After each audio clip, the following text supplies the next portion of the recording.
She's Latinx now. Are you aware of Kamala Harris's Latinx? Let's just look at that. We'll start there. It's as good a place as any.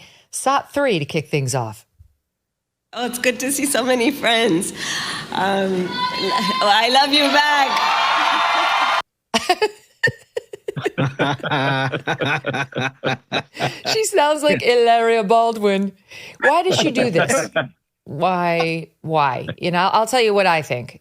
She's an actress. She's playing a part. We don't know who this person is. You cannot trust her. We don't know how she'll legislate or how she'll behave or who she is or what's at her core. So she's just this chameleon who changes in front of whatever audience she's before. And that's really scary because there will be very strong, powerful people around her, should she get in the White House, pushing their agendas on her. And we have no clue who those people are. What do you guys make of it?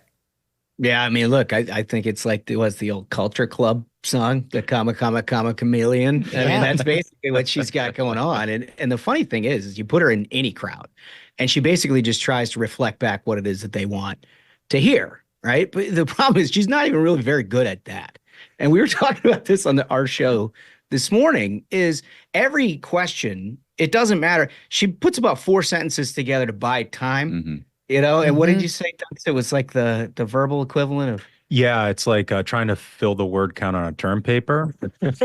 Yeah, but it is sort of unclear. And the longer this all goes on, I'm more unsure than ever is like whether she is a communist and what she said in 2019 is what she actually believes, or whether she's a nihilist and she literally will just say anything because she believes nothing. And that's really the scariest thing. Yeah, I mean, look, it might be a combination. She certainly will do absolutely anything to get her a little further down the road, right? And if it means trying to consolidate base Democratic constituencies, she's going to be what she wants to be. If she has to win a general election, all of a sudden, all the positions she's taken over the last 15 years, we're not even going to answer about. Yeah, I mean, you got to respect at least the brazenness of it all. It is pretty. Yeah, it's like she's a true politician.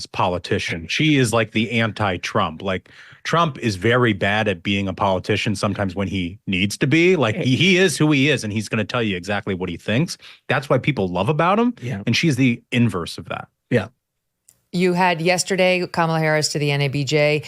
When you are bestowed with a microphone, there is this concept of public trust to then understand what the public trust means. It means that you have been invested with trust.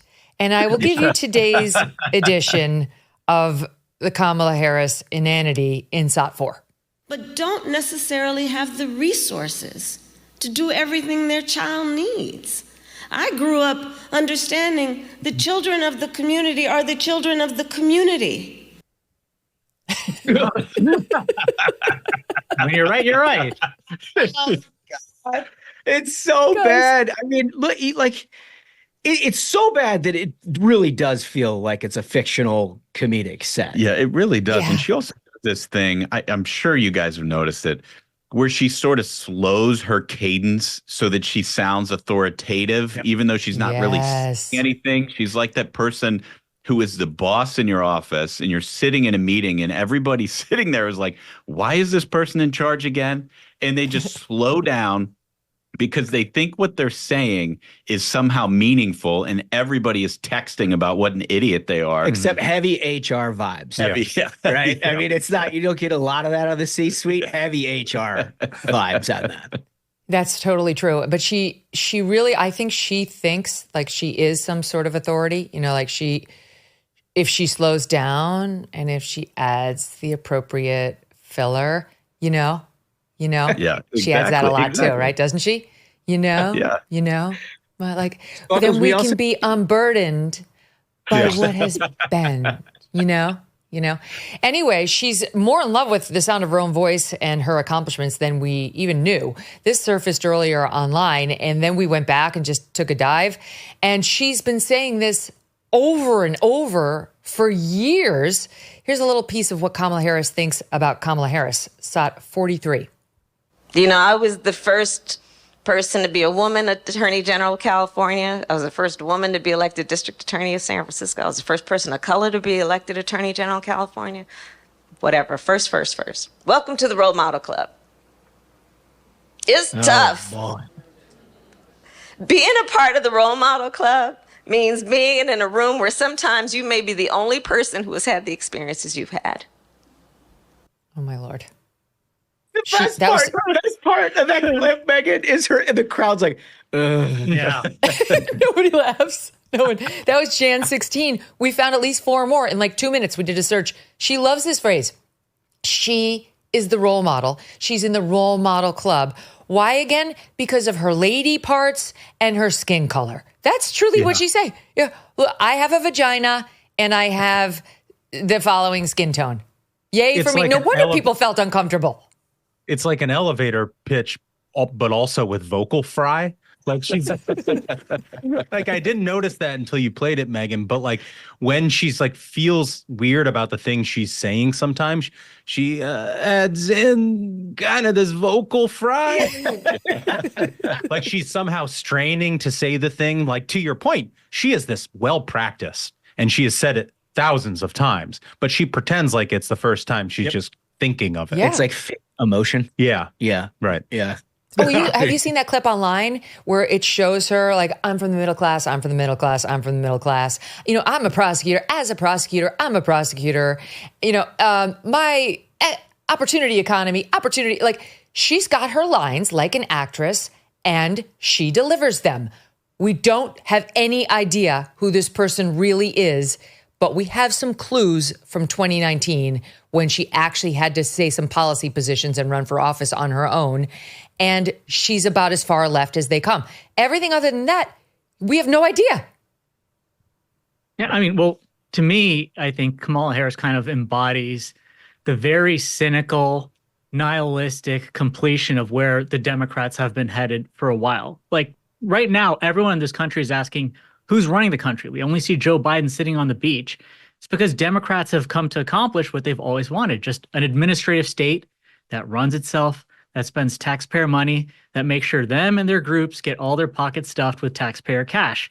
They've tried to buy votes by having student loan forgiveness. You name the green program. They spent, what, $55 billion on rural broadband, and not one person has gotten internet as a result of it? Yeah. $20 billion to build these like electric vehicle stops, not a single one to show for it. Yeah, it's like the policy agenda is just the window dressing for their ultimate agenda, which is just power. It's just That's power. it. Yeah. And so Kamala Harris fits perfectly into that.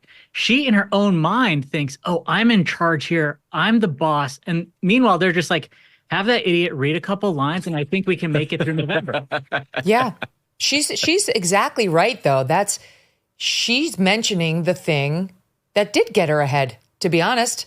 You know, I mean, she's exactly right. She knows those two things work. And so once they get her next role, her job is to then turn around and say, I mean, normally you don't say, I'm a role model. Look at me. Everyone sees me as a role model. Okay, but that's kind of right on brand. Look at all the things that I have. My lady parts, my skin tone, and in case nobody told you, I'm your role model. Okay. So, all right. You know how much my family and I love our dogs, Thunder, and yes, even sweet Strudwick. I can't imagine life without them. They've got a great life and they're lucky. But some dogs are not so lucky. And that's why I'm glad to tell you about Delta Rescue, the largest no-kill, care-for-life animal sanctuary in the world. They've rescued thousands of dogs, plus cats and horses too. They provide all their animals with shelter, safety, and most of all, love. And they've been doing it for more than 45 years now. Delta Rescue relies solely on contributions to stay open, and giving can bring tax benefits too. Speak with your estate planner about how you can grow your estate while helping animals in need. And check out the estate planning tab on their website to learn more. We love our Thunder and Strudwick, but would love it if other dogs who need love and attention and a home can find those too. Visit deltarescue.org today to learn more. That's deltarescue.org. Thanks so much for watching. If you like what you just saw, hit the subscribe button for more clips and full episodes.